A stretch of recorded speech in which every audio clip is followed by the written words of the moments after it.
जो वस्तुओं की इंद्रिय संबंधी सीमा की थी, उसमें प्रमादवश या ज्ञानवश दोष हुआ हो तो उसका प्रतिक्रमण किया। व्रतों में दोष लगने के मूल दो कारण होते हैं। एक प्रमाद की बहुलता और अज्ञान का परिणाम।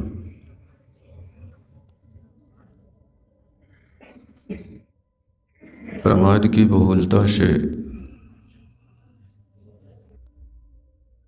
प्राय करके जानता हुआ भी दोष लगा लेता है। अज्ञान है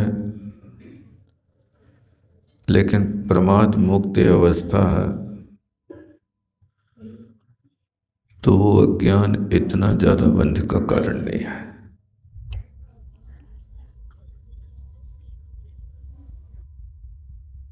क्योंकि यदि छायोपशमिक ज्ञान के साथ अज्ञान है तो छायोपशमिक भाव बंध का कारण नहीं होता। बंध का कारण उदीक भाव। प्रमाद औदिक भाव की कोटि में आता है। प्रमाद से तो बंध होना ही है। इसलिए प्रमाद बहुलाचर्या, प्रमाद से बहुल चर्या होती है तो विषय गशाओ गाढ़ो, विषय और कषायों में तीव्रता आती है। इसलिए कोशिश करें प्रमाद मुक्ति का।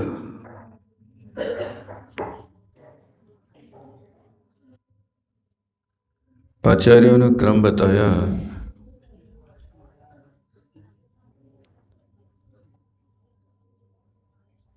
आत्मा को सुखी बनाना है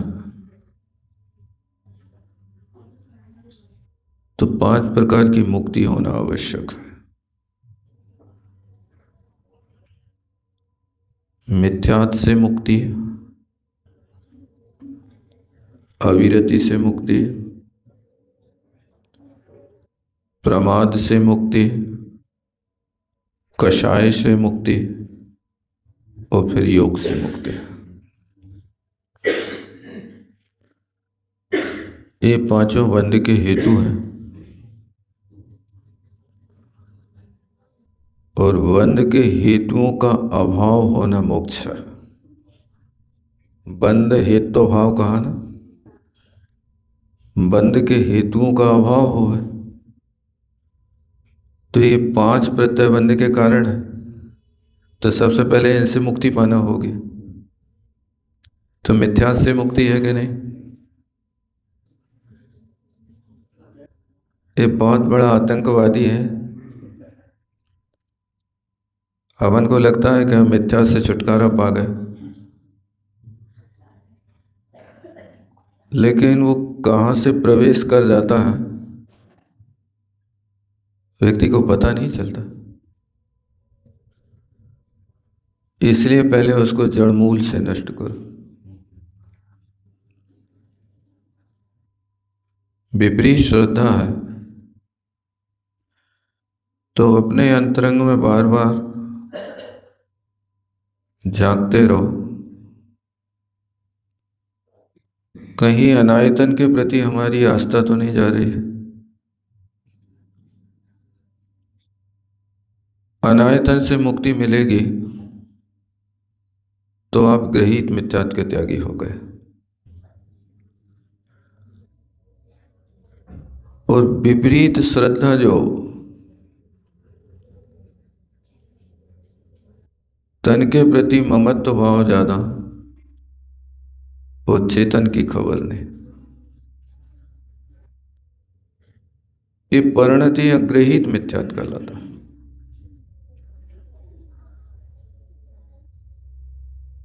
देह जीव को एक गिने बहिरातम तत्वमुधा, ये मिथ्या दृष्टि की पहचान है। तो सबसे पहले मिथ्यात्व से मुक्ति नहीं होगी ना, तो सम्यक दर्शन नहीं होगा। अब इनकी शर्त है कि सम्यक दर्शन हटे तो मिथ्या दर्शन हटे तो सम्यक दर्शन का दर्शन होगा। जैसे एक म्यान में दो तलवार नहीं ठहरते हैं, ऐसी एक आत्मा में दो गुण नहीं रह सकते, मिथ्यात्व भी होवे और सम्यक दर्शन भी हो। इसी तरह यहां पर उससे मुक्ति होना और दूसरी अविरति से मुक्ति होना। व्रत के परिणाम से बार बार च्युत हो जाना, हिंसा झूठ चोरी कुशील परिग्रह का परिणाम जो था उससे च्युत हो रहा है।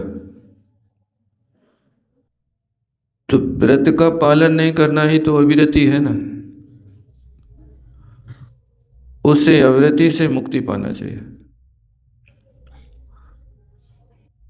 अविरति के त्याग करने में असमर्थ हैं तो उसमें बार बार ठोकर तो लगाते रहना चाहिए। ये अविरति का परिणाम अच्छा नहीं है, और बार बार ऐसे यदि उसको ठोकर लगाते हैं तो एक दिन व्रत के भाव बन ही जाते हैं। और फिर प्रमाद है, संजलन कसाई की तीव्रता का नाम प्रमाद होता है।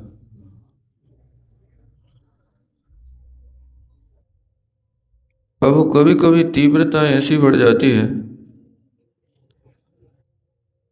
अकारण परिणाम बिगड़ने लगता है। वो बिगड़ते हुए परिणाम को बस उसी स्थान पर संभालना। आप अनुभव करना, अपने परिणाम में विकृति दूसरों की चर्या चेष्टा के निरीक्षण से आती है।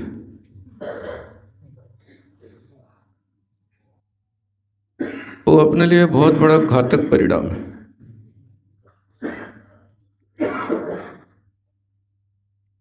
दुनिया आपके अनुसार नहीं चलेगी। आप दुनिया को अपने अनुसार चलाना चाहो, संभव नहीं। आप इतना अच्छा आचरण करके दिखाओ कि दुनिया देख करके आपके पीछे लगने लगे। उपदेश कम, आचरण ज्यादा। बोलो कम, मौन ज्यादा। लेना कम, देना ज्यादा। खाओ कम, पचाओ ज्यादा। रोना कम, हंसना ज्यादा। पाप कम, पुण्य ज्यादा। क्रोध कम, करुणा ज्यादा। क्या ये चीजें अपने जीवन में है? हम इससे विपरीत करते हैं।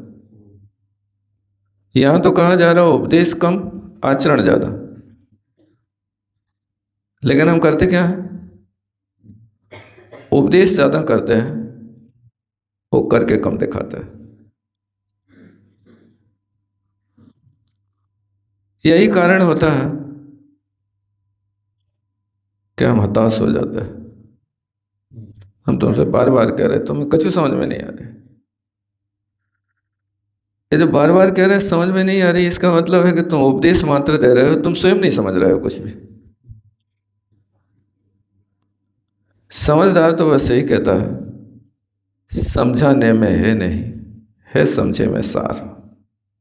समझाने वाले कई बड़े बीच मझधार। दूसरों को समझाओगे और वो नहीं समझेगा तो संकलेश होना पड़ेगा। हम तुम्हें बार बार समझा रहे, बार बार समझा रहे हैं। वैसे प्रमाद की बहुलता आ जाती है। इसलिए पंक्तियां याद रखना, उपदेश कम, आचरण ज्यादा। याद रहेगा। पंक्ति तो सरल है ना। उपदेश कम, आचरण ज्यादा। कौन कहलाना है? स्वयं के लिए। बोलो कम, मौन ज्यादा।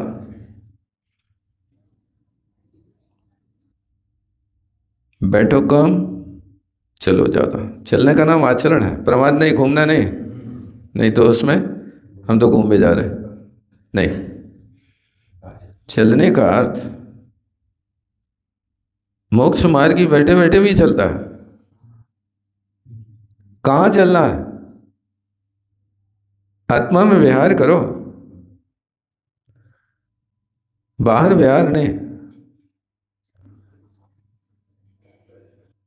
इसलिए वहां चलो ज्यादा। सोना कम, जागना जाना। सो मत जाना, समय तो आपके पास उतना ही है। अब चाहे सोने में गंवा दो, चाहे सोना बना लो। क्या करना है? सोना बनाना है। तो कहीं ऐसा ना हो जाए कि आंख खुली तो देखा मैंने खेत में रेत ही रेत, चिड़िया चुग सा रखे। जब आंख खुली तब तक तो चिड़िया खेत चुग गई। आप लोगों ने खेती की होगी तो खेत में लहलहाती फसल में प्रातःकाल पक्षी आते हैं। सोए सोए यदि तुम जागृत हो करके और पक्षियों के लिए आपने यदि हो हल्ला किया तो तुम्हारी फसल बचेगी। और यदि तुम 8 बजे उठे तब तक तो खेत में रेत ही रेत मिलेगी, पक्षी चुग जाएंगे। किसान कभी सूर्योदय के बाद नहीं उठता। चिड़ियों के उठने के पहले उठ जाता था वो किसान। ऐसा बाल भारती में 5वीं 6वीं में पढ़ाते थे। अब पढ़ाते कि नहीं पढ़ाते? वो किसान था कि चिड़ियों के उठने के पहले उठ जाता था, तभी तो खेत में खड़ा होकर के चिड़ियों को भगाता था। तो कहने का मतलब है कि प्रमाद से मुक्ति होना बहुत आवश्यक है। इतनी चीजों को बस याद रखना, अपने ऊपर उतारने की कोशिश करना। उपदेश कम, आचरण ज्यादा। बोलो कम, मौन ज्यादा। खाओ कम, पचाओ ज्यादा। लेना कम, देना ज्यादा। होता है ऐसा कि नहीं होता? कहीं ऐसी बुद्धि तो नहीं रहती कि हम ज्यादा लेवें और कम देवें। इसलिए तो आचार्यों ने रखा है हीनाधिक मानोन्मान प्रति रूपक व्यवहार। बेटा तुमने यही किया, हीन दिया है, अधिक लिया, कम दिया है, अधिक लिया। अब उल्टा करो। क्या करो? लेना कम, देना ज्यादा। क्यों? आप ठगे सुख खूब जे और ठगे दुख होए। यदि तुम ठगाए गए तो सुखी हो गए, तो दूसरों को ठगा तो तुम दुखी हो गए। इसलिए ये प्रमाद से मुक्ति पाने के लिए इन सब चीजों को आचरण में करना, अपने परिणामों को संभाल करके रखना, अपनी ओर तो निगरानी रखना, दूसरों की ओर नहीं देखना। हम सोते हैं तो हम कह देते हैं अपने पार्टनर रूम से, भैया हमें जगा देना 4 बजे। अरे भैया जब वो उठेगा तब तो जगाएगा। वो स्वयं 6 बजे उठे तो फिर तुम्हें क्या जगाएगा? तो पहले अपनी ओर तो देखो कि पहले अपनी घड़ी में अलार्म भर के रख लो कि 4 बजे के पहले तुम उठोगे तब तो दूसरों को 4 बजे जगाओगे। अन्यथा तो तुम भी सोओगे, वो भी सोएगा। इस बात को यहाँ पर व्रती के जीवन में मिथ्यात्व मुक्ति, अविरति मुक्ति और प्रमाद मुक्ति होना चाहिए। इनसे मुक्ति होती है तो भुक्ति मुक्ति दोनों मिलती है। भुक्ति मुक्ति मतलब, भुक्ति माने स्वर्ग, स्वर्ग के भोग को अभ्युदय कहते हैं। तो भुक्ति भी मिलेगी, स्वर्ग में अमृत मिलेगा खाने को, और मुक्ति मिलेगी, स्वर्ग से लौट करके आओगे। यूं श्रावक पाल स्वर्ग 16 उपजावे, ताहते चय नरजन्म पाए, मुनि होवे तो शिव जावे। ये नियम रखना पड़ेगा। ऐसा नहीं कि हम तो बस अब भी जा रहे 16वें स्वर्ग। यहाँ रिजर्वेशन की व्यवस्था नहीं है। यहाँ तो बना बनाया रिजर्वेशन भी गड़बड़ा जाता है। क्या गड़बड़ा जाता है? अरे जो 16वें स्वर्ग की आयु का बंद कर लिया, मरते समय संकलेश हो गया और अपकर्ष काल आ गया, तो मर के दूसरे स्वर्ग में चले जाएं, मर के भवनत्रकों में चले जाएं। देव आयु का बंद किया तो देव में तो जाएंगे, लेकिन जो फर्स्ट एसी का तुम्हारा टिकट था वो आकर के जनरल में फंस जाओ, डाल दिया जा सकता। जनरल माने भवनत्रकों में आ जाना, जनरल। और एसी से यदि दूसरे स्वर्ग में आ गए तो स्लीपर में आ गए। कहाँ जा रहे हैं? कैसे व्रत पाल रहे? यूं श्रावक व्रत पाल स्वर्ग 16 उपजाने तक की भावना बन रही कि नहीं बन रही? एक महानुभाव बोले, भैया यूं श्रावक व्रत पाल स्वर्ग दूजम उपजावे, तुझे ही अच्छा, अपने लिए दूसरे मिल जाए वही अच्छा है। क्यों दूजा क्यों चाहते? बोले 16 स्वर्ग में 22 सागर तक लपट के रहने पड़े और दूसरे स्वर्ग में 2 सागर में काम हो जाए। तो दूसरे स्वर्ग में 2 सागर की आयु पूरी करो, यहाँ आओ, मुनि बनो और मोक्ष चले जाओ। 20 सागर की तुमने बचत कर दी है संयम की। लक्ष्य ये है कि कोई और है, ऐसा भी लक्ष्य उनका अच्छा है। अब अपन आगे चलते हैं। कोशिश करना कि सुधार स्वयं से हो। दुनिया के कार्यों में यदि हम रहेंगे तो फिर अपना भला नहीं होगा। आत्महित कर प्रकाश तू क्यों बनता है ज्ञानी? हे ज्ञानी, तुम अपने आत्मा का तो हित कर। अज्ञानी बनकर के दूसरों के लिए क्यों पीछे पड़ा है? इसलिए शिक्षा दे रही है हमको अपनी परम पूज्य जनवाणी। अपनी परम पूज्य वाणी बार बार हमसे यही शिक्षा देती है। उसको आगे देखते हैं अपन। कौन सा व्रत चल रहा है? द्वितीय प्रतिमा का नाम व्रत प्रतिमा। उस व्रत प्रतिमा के अंतर्गत तृतीय व्रत, तृतीय व्रत कौन सा है? शिक्षा व्रत। उस तृतीय शिक्षा व्रत में दूसरे शिक्षा व्रत का वर्णन किया जा रहा है। बड़े कमामी बनते हैं। बड़ बड़ माये विदिये शिक्षा वदे, फाशिंदिये परिभोग परिमाणाय कुमड़ीडवा, रसनिंदी परिभोग परिमाणा इक्मड़ीडवा, घाणिंदी परिभोग परिमाणा इक्कमड़ीडवा, चखिंदी परिभोग परिमाणा इक्मड़ीडवा, सवड़िंदी परिभोग परिमाणा इक्मड़ीडवा।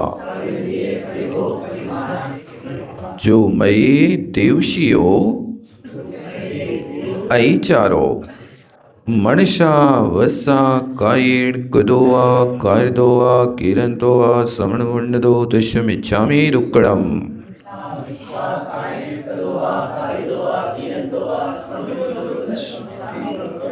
अब कहते हैं भन्ते हे भगवान,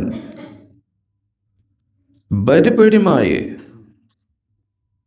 व्रत प्रतिमा में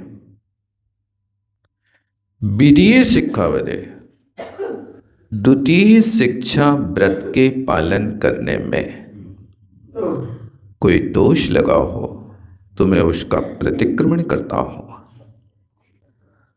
क्या किया हो? फासिंदी परिभोग परिमाणा ऐकमणीड हुआ स्पर्शनी इंद्रिय संबंधी परिभोग परिमाण व्रत में कोई अतिक्रमण हुआ हो तो मैं मन से, वचन से, काय से, कृत कारित अनुमोदना से उसमें जो दोष हुआ उसका प्रतिक्रमण करता हूं। अब स्पर्शन इंद्रिय का ऊपर भोग परिमाण था, यहां परिभोग है। परिभोग का अर्थ क्या है? जो बार बार भोगने में आती है उसको परिभोग कहते हैं। इसको भोगो भोग भी कहता है। भोगने के बाद दोबारा भोगने में आ जाए तो स्पर्शन इंद्रिय का परिभोग का परिमाण अतिक्रमण कर दिया। क्या कर लिया? आपने प्रतिज्ञा की थी कि हम 2 जोड़ी कपड़े रखेंगे। अब वो 2 जोड़ी कपड़े का अतिक्रमण करके आपने जाकर के 20 जोड़ी बना लिया। ये स्पर्शन इंद्रिय का परिभोग के परिमाण का अतिक्रम हो गया। ऐसे स्पर्शन इंद्रिय संबंधी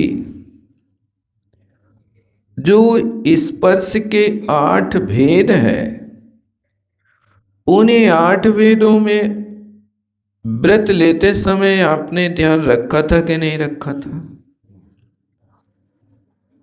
आज उसके परिमाण का अतिक्रम हो रहा है। तो एक दिन के लिए अतिक्रमण हुआ है तो प्रतिक्रमण है। अब वो प्रकृति बन गया तो ये स्पर्शन इंद्रिय संबंधी परिभोग परिमाण अतिक्रम का जो था वो अनाचार की ओर चला गया। इसलिए इन व्रतों को पालन करने के लिए इन सभी इंद्रियों के विषयों का भी परिमाण पहले से किया है, उसकी सीमा में रहना।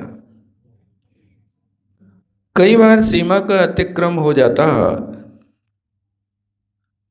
कोई खास व्यक्ति किसी खास अवसर पर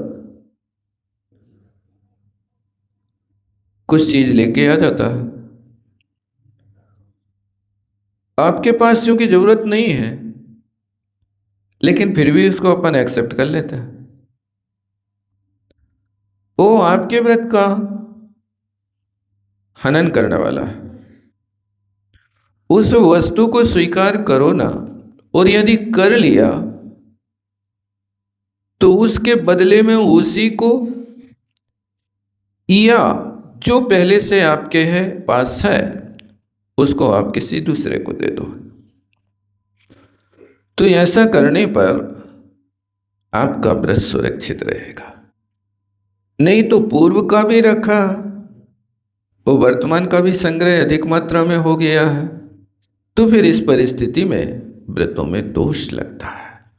इसलिए ये स्पर्शन इंद्रिय संबंधी जितने भी भेद हैं, उन भेदों के साथ में ये परिभोग के परिमाण का अतिक्रम ना हो, इसका भी ध्यान रखना। दूसरा है रसना इंद्रिय का रसनेन्द्रिय परिभोग परिमाणा इक्मणीण। आज आपने सोचा था कि आज हम भोजन में सिर्फ 5 आइटम लेंगे। रसना इंद्रिय का विषय है। एक दाल ले लेंगे, एक सब्जी ले लेंगे, एक चटनी ले लेंगे, और रोटी तो है ही, चावल तो है ही। अब यहां पर आप जब भोजन करने बैठे तो फिर आज तो हमारा भैया नियम है 5 ही चीजें लेना, ज्यादा नहीं लेना। तो जो आपकी सब्जी का एक परिमाण था, उस परिमाण की सब्जी में आपने कटोरी तो एक रखी और सब सब्जियां एक साथ मिला दें। उस सब का एक साथ मिश्रण हो जाना परिमाण का अतिक्रम हो गया है। उस परिमाण के अतिक्रम में आपने सिर्फ एक सब्जी रखी थी कि 5 सब्जियां रखी थी, तो ये रसना इंद्री का अतिक्रम हो गया। इसी तरह दूध लेना, लेकिन उस दूध में आपने मीठा भी मिला दिया, केसर भी मिला दिया और दूध को इतना गाढ़ा कर दिया कि अब वो दूध ले ही जैसा हो गया। क्या ले रहे हैं? दूध ले रहे हैं। ये रसना इंद्री के परिभोग के परिमाण का अतिक्रम हो गया। दूध किसका नाम है? रबड़ी को दूध थोड़ी कहते, रबड़ी की पर्याय अलग है, दूध की पर्याय अलग है। और उसी सीमा में लेना कि दूध माने दूध। अब दूध में आप केसर मिला लो, परिमाण का अतिक्रम हो गया। अथवा और भी कई ऐसी चीजें होती हैं कि दूध में बादाम की चटनी मिला दे, या जो भी आप लोग कर लेते हैं, कुछ नहीं, कुछ नहीं है, कुछ नहीं है। रसना इंद्री के लिए आप दोष लगाने का काम कर रहे हैं। उस वस्तु के साथ लेना है तो पहले से परिमाण बना लीजिए कि दूध में मीठा होगा, केसर होगी, 1 गिलास का आधा गिलास सौंठ के रखेंगे, आदि आदि जो भी चीज़ होगी, इन सब चीज़ों का परिमाण अतिक्रम नहीं होना चाहिए। दूसरी चीज़ है कि उस दूध को आपने 1 गिलास की सीमा रखी लेकिन ओट लिया, तो 1 गिलास के स्थान पे 2 गिलास दूध ओट करके 1 गिलास बना है। अब इस बात पर विचार करो कि दूसरे व्यक्ति को बच रहा कि नहीं बच रहा आपके लिए। हम तो 1 ही गिलास ले रहे हैं, लेकिन दूसरे को तो आधी गिलास नहीं मिल रहा। ये भी तो कहीं व्रत में दोष पैदा नहीं कर रहा ना। मेरा पेट हाउ, मैं ना देहूं कहू, बस मुझे चाहिए, मेरी व्यवस्था होना चाहिए। इस प्रकार के परिमाण से व्रतों में दोष लगता है। उदारता हो, सबके लिए आवश्यकता की पूर्ति हो, ये अपना भी कर्तव्य है। हमें दवाई लेना, यदि आपके लिए उस चीज की अधिक जरूरत है तो उसको पहले से भी अपन सतर्क कर सकते हैं ताकि कोई व्यवस्था ना बिगड़े। ऐसे कई बार हो जाते हैं जो अपने लिए दोष माना जाता है। ऐसी रसना इंद्री के साथ में जो भी रसना का व्यापार है, उस रसना के साथ में आपने जो परिमाण रखा है वो प्रमाण का अतिक्रम ना हो। अब कहोगे भोग में आती है रसना, तो परिभोग क्या वस्तु है? परिभोग का अर्थ है कि जो चीज आपको अच्छी लगी उसको अधिक मात्रा में खाना और सुबह के स्थान पे शाम को और बचा करके रख लेना। ये चटनी बहुत अच्छी बनी है, शाम को भी रख लेना। ऐसा यदि आपने कर लिया तो ये परिमाण का अतिक्रम रसना इंद्री के साथ चला गया है। इस तरह से ये परिभोग, परिमाण, अतिक्रम रसना इंद्री का है। इसी के लिए छल में भी आ जाएगा, साधना के साथ अपने लिए छल। देखो, इतना ध्यान रखो कि आहार संज्ञा के लिए जीवकांड में कहा है कि आहार के काल में 2 कषायों की प्रवृत्ति होती है, एक माया की और दूसरी लोभ की। माया लोभे रत्पु और रति है, नो कषाय में रति भी आती है। इन तीन का सन्निकर्ष बनता है तब आहार की तृप्ति होती है, अन्यथा नहीं होती है। इसलिए इन सबको अच्छी तरह से समझना, सहज प्रवृत्ति रखना चाहिए इन सब चीज़ों में। अन्यथा मूलाचार में कहा कि जैसे समुद्र नदियों से तृप्त नहीं होता, अग्नि ईंधन से तृप्त नहीं होती, इसी तरह ये व्यक्ति भोजन से कभी तृप्त नहीं होता। भोजन, भार्या और भाग्य, इन तीन चीजों से दुनिया हमेशा अतृप्त रही है। कैसे? भोजन से, भार्या से और भाग्य से। कभी आज तक किसी व्यक्ति ने नहीं कहा बस पर्याप्त है, हमारा भाग्य में इतना है, जितना मिल गया पर्याप्त है। जीवन में संतोष नहीं होता, जितना आता है उतनी वृद्धि होती। तृष्णा नांगन ज्यों ज्यों डंके लहर जहर किया, ये तृष्णा रूपी नांगन ज्यों ज्यों डंक मारती है, वैसा वैसा जहरीला विष शरीर में फैलता जाता है। इसलिए आज तक कोई भाग्य से तृप्त नहीं हुआ। अंत समय तक लोग उस भाग्य को बढ़ाने के लिए रणांगण में प्राणों की आहुति कर देता है। भार्या से तृप्त नहीं हुए। रावण जैसा महापुरुष जिसके पास अपनी सीमा का अतिक्रम था, उस सीमा के अतिक्रम होने के बाद एक नारी के लिए अपने प्राणों की आहुति दे दी और लड़ लड़ करके मर गया। इससे कभी तृप्ति नहीं होती है। और भोजन से, ये भूख ऐसी वस्तु है कि बढ़ाने से बढ़ती है, घटाने से घटती है। यदि डॉक्टर कहते कि हर घंटे में आपको खाना, तो फिर वो भूख इतनी बढ़ेगी कि हर घंटे के बाद फिर इच्छा करेगा चलो अब ले लो थोड़ा, अब ले लो थोड़ा, अब ले लो थोड़ा। इसलिए इनसे हमेशा तृप्ति रखना। भोजन, भार्या और भाग, इनसे आज तक कोई तृप्त नहीं हुआ। अपन वो पुरुषार्थ करें कि इन तीन भकारों से तृप्ति पा जाए। कोई आवश्यकता नहीं, जो मिल रहा उधर पूर्ति करो। जो भाग्य में है बस उतना ही मिलेगा। भाग्य से अधिक उस समय से पहले कभी मिलने वाला नहीं। क्योंकि लिखा, कर्म कमंडल कर गए तुलसी मन पछताए, बापी कूप तडाग में बूंदना अधिक समाए।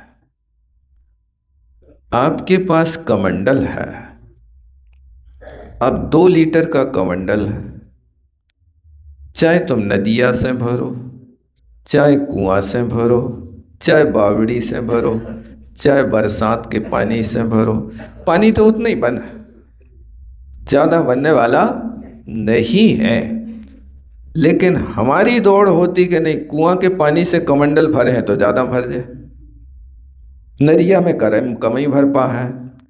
तो इसलिए कहा कि तुमने भी कर्म रूपी कमंडल हाथ में लिया है। वो कर्म कमंडल का जितना क्षयोपशम है उतना ही भरेगा। चाहे आप 8 घंटा दुकान खोलो, चाहे 18 घंटा खोलो, वो लाभांतर है कर्म का क्षयोपशम जितना है उतना ही आएगा, इससे ज्यादा कभी आया नहीं है। इसलिए कई लोग बड़े संतोष का जीवन जीते हैं। वो उतने भाग्य में तो आने हैं, अपना काम हो जाता है। एक भव्य आत्मा आता है, वो कहता है हम 4 बजे दुकान खोलते हैं, सुबह यहाँ व्यतीत करता है, शाम को और दूसरी जगह व्यतीत करता है, 4 बजे आता है, 2-3 घंटे बोला अपना भजन हो जाता है, खोलते ही नहीं दुकान। तो ये सुख पावे संतोषी प्राणी, इसलिए इन पर हमेशा याद रखने की कोशिश करो। कर्म कमंडल कर गए, एक कर्म रूपी कमंडल को हाथ में ले रखा है, कर्मा ने हाथ है, एक बूंद अधिक नहीं बनेगा। तुम चाहे जबलपुर में व्यापार करो, चाहे सागर में करो, चाहे दुनिया में करो, उतना ही मिलेगा जितना है, इससे ज्यादा नहीं मिलेगा। घ्राणेन्द्रिय परिभोग परिमाण एक गुण है, घ्राणेन्द्रिय संबंधी भोग के परिमाण का अतिक्रम कर दिया जाता है। और फिर चक्षु इंद्रिय का भी विषय भोग जो होता है उसमें अतिक्रमण कर दिया। चक्षु इंद्रिय माने जो वस्तु बार बार देखने में आ रही है उसको उपभोग परिभोग के अंतर्गत लिया जाता है। इसी तरह श्रवण इंद्रिय, श्रवण इंद्रिय में जो चीज़ आपको अच्छी लगती है आप उसी को सुनने की कोशिश करते हैं। जैसे मान लीजिए आपकी प्रशंसा की जा रही है और आपने सुन लिया, और सुनने के बाद फिर कह रहा है का कहे, सुनी नहीं तूने। ये आपका श्रवण इंद्रिय का परिभोग परिमाण में अतिक्रम हो गया। एक बार में सुन लिया, धारणा बन गई, अच्छे से समझ लिया कि आप हमारे लिए कह रहे हो कि आप बहुत अच्छे आदमी हो, लेकिन जो मन ने उछाल लिया उसको दोबारा और हम सुन लें और दुनिया सुन ले कि देखो जी इतने अच्छे हैं।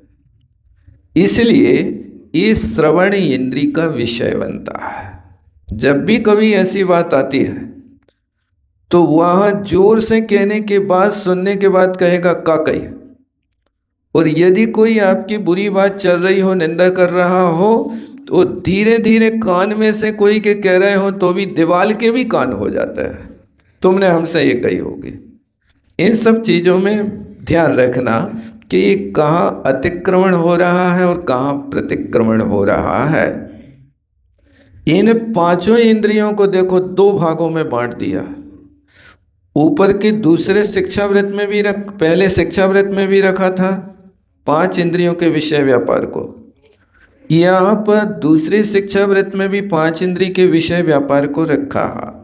यानी 2 तरीके से आपके लिए कहा कि एक बार भोग रहे हो, बस भोग करके उसका विकल्प छोड़ दो, उसका अतिक्रमण ना हो, और बार बार भोग रहे हो तो उस बार बार भोगने वाले के भी परिमाण का अतिक्रम ना हो, इसका भी ध्यान रखना। इस तरह से इस व्रत के ये 5 अतिचारों में मन से भी चाह लिया हो, ये होता तो बहुत अच्छा हो जाता। वचन से भी हमने पूछ लिया हो, क्यों भाई और रखा है, और काय से चेष्टा कर रहे हैं थोड़ा और ले आओ ना, यहाँ तो वही तरफ देखते ही नहीं हम, एक काय के माध्यम से हो जाता। इस तरह से भोजनशाला आदि में भी मेन रूप से गुप्ती जैसी प्रवृत्ति होना चाहिए। जिनकी गुप्ती जैसी प्रवृत्ति होती है उन्हीं के लिए कहा जाता है खादन न पीना खादती। खा रहे हैं लेकिन नहीं खाने के बराबर है। ब्रवन न पीने ब्रुते, बोलते हुए भी नहीं बोल रहे। पश्य न पीना पश्य भी, देख लिया लेकिन हमने उसमें उपयोग ही नहीं लगाया। उपयोग तो हमें यहाँ लगाना है। ब्रवन न पीने ब्रुते, बोल रहा है लेकिन नहीं बोलने के बराबर है। इस तरह से जो चेष्टा होती है वो व्रतों को निर्दोष रखती है। फिर आगे कहते हैं शिक्षा व्रत के तीसरे व्रत में ये अतिथि संविभाग नाम का व्रत है। इसमें कहाँ दोष हुआ है? देखो ये अतिथि संविभाग व्रति प्रतिमा का लक्षण है। इसे अतिथि संविभाग के विषय में उपेक्षा नहीं अपेक्षा होना चाहिए। उसके लिए ये कहते हैं पड़िक कमामी बनते बद पड़माए तिदिये सिक्कावदे सचित्र निखे वेड़वा सचित प्याणेण्वा परोविषेण्वा कालायकमणेण्वा मच्छरेण्वा जो मये देवसियो अचारो मनसा वशा कायेन कदोवा कर्दोवा किरंतोवा श्रवणमनंदो दशमिच्छामि दुक्कडम।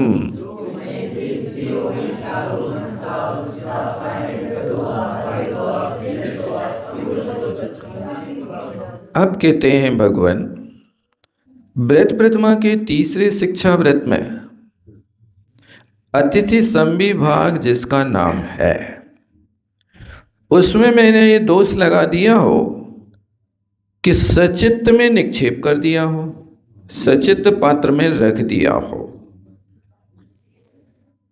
अब पात्र सचित्त है, कई बार होता है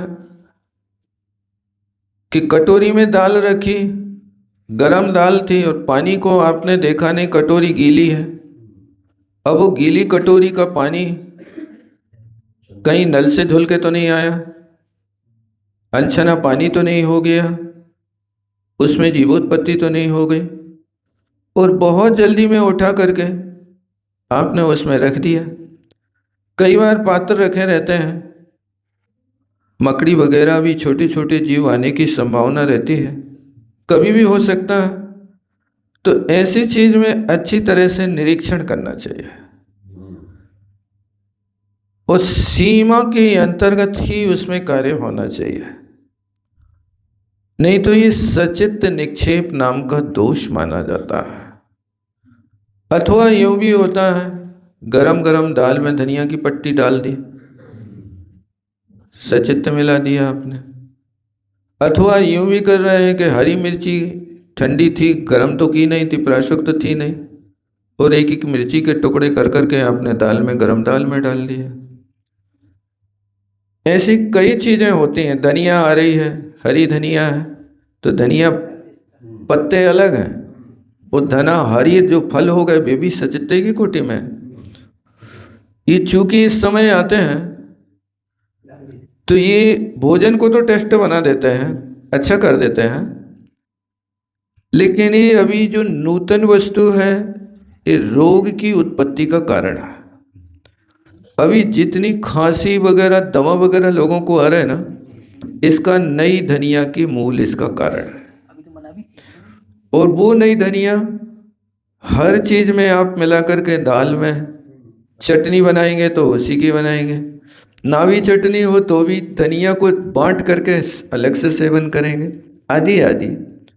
ये रोग की उत्पत्ति का मूल कारण माना जाता है। कौन सी वस्तु कब किस सीजन में, ये नियम है आयुर्वेद का कि नूतन अनाज हो तो अतिसार का कारण होता है। पुराने लोग जैसे गेहूं होता था ना, तो चैत के महीना में गेहूं आ गया तो तत्काल नहीं खाते थे, उसको धो करके सुखा करके रख देते थे, 2-4 महीने का काल व्यतीत हो जाता तब फिर उसको निकालते थे। अन्यथा पुराना गेहूं 4-6 महीने और चलाते थे।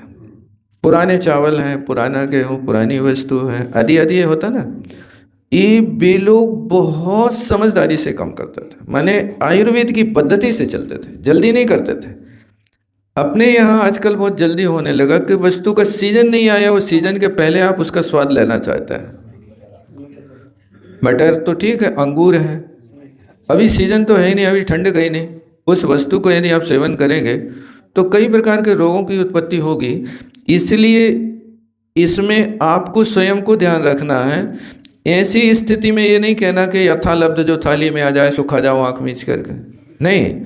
ये 5 प्रकार की चीजें याद रखो कि यद अनिष्टम तत्सेव्यम, जो अनिष्ट हो, अनुपसेव्य हो और शरीर के लिए आपके लिए कष्टप्रद हो, तदपि जहियात, योग्य है, अभक्ष नहीं है, भक्ष है, लेकिन अनिष्टम आपके लिए इष्टकारी नहीं है। तो इष्टकारी नहीं है तो वो वस्तु भक्ष होकर के भी आपको त्याग करने के योग्य है। 5 वेद किए थे ना स्वामी सुमंतभद्र महाराज ने, उनको देखना है आप। यद अनिष्टम तद व्यतीत यच्चे अनुपसेव्य तदपि जहियात, और इसके आगे और भी कुछ है। अभिसंधिकृता व्रत माने व्रत जो होता है ना वो अभिप्राय संकल्प पूर्वक होता है। जब तक संकल्प नहीं होता तब तक व्रत की कोटि में नहीं आता। अभिसंधिकृता अभिप्राय पूर्वक उस वस्तु का आप उपयोग करें, त्याग करें, तब व्रत की कोटि में आता है। हाँ, ये योग्य विषय होना चाहिए, अन्यथा रोग की उत्पत्ति होगी तो फिर संयम का पालन मुश्किल हो जाएगा। क्योंकि शरीर माध्यम खलु धर्म साधना, खलु निश्चय से मोक्ष का साधन जो है उस शरीर को आद्य कहा है। आद्य माने सबसे पहला कारण है।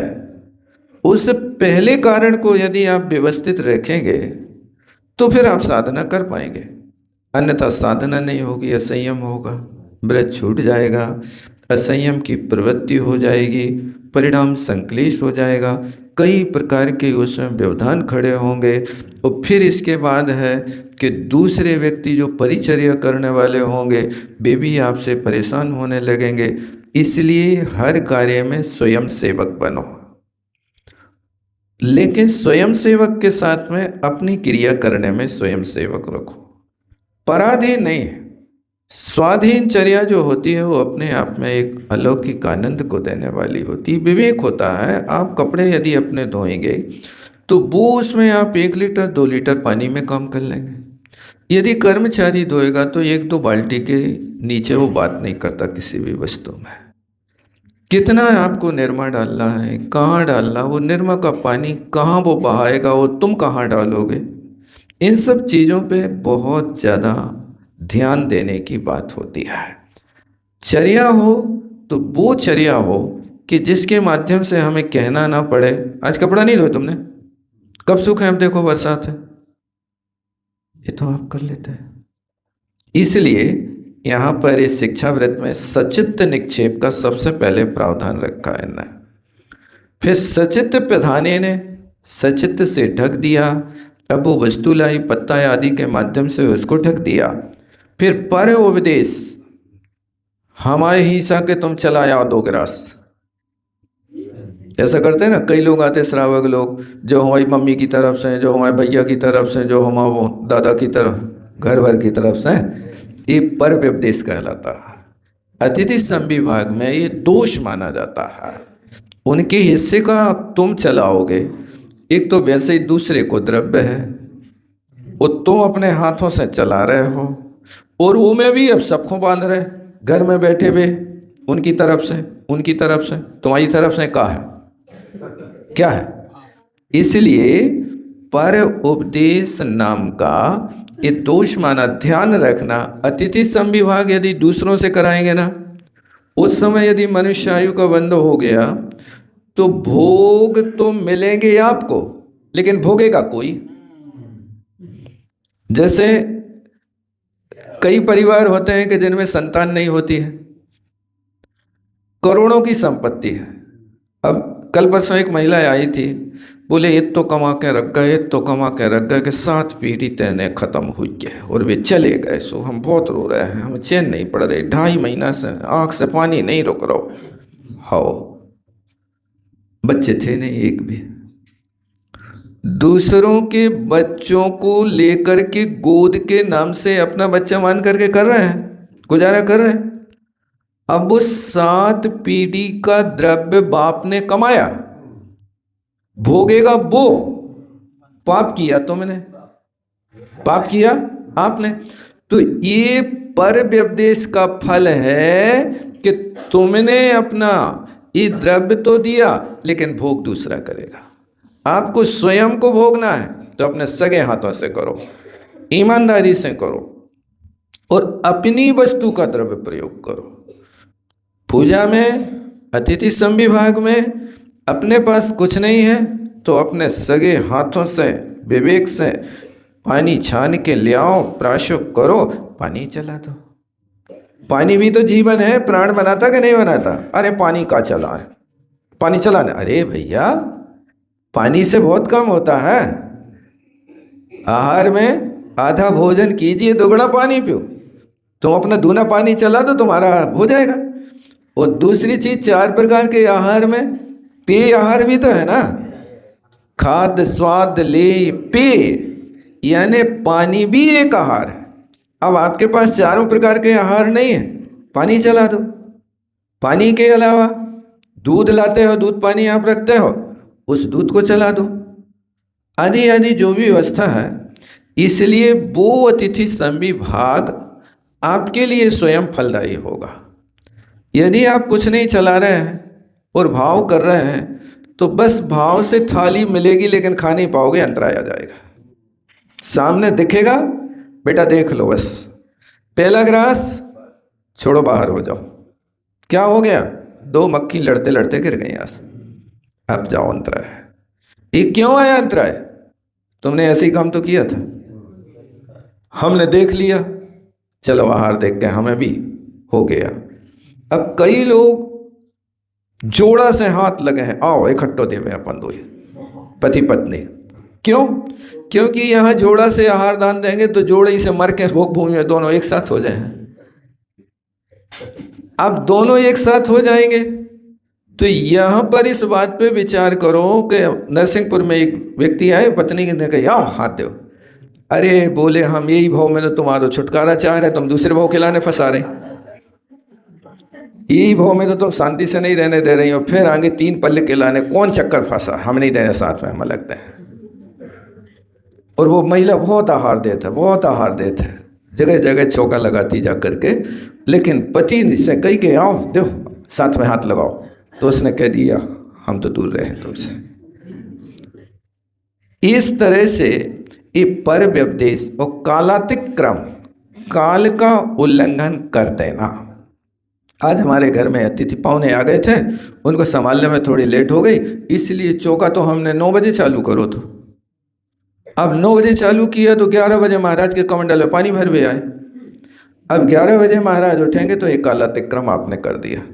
उठना था 10 बजे, 11 बजे। अब महाराज की अटकी हुई है तो वहाँ है, कहे मेरा तो चौका है, कहाँ जाए। ये दोष माना जाता है, ये अतिथि संविभाग की भक्ति नहीं मानी जाएगी। एक कालातिक्रम है और मत्सर्य है, माश्चर्य पूर्वक आहार आदि देना। ये सब अतिथि संविभाग व्रत के 5 अतिचारों में मन से, वचन से, काय से, कृत से, कार्य से, अनुमोदना से जो दोष हुआ हो वो मेरा सारा पाप मिथ्या हो, इतना ही रखता। जावाणी के ज्ञान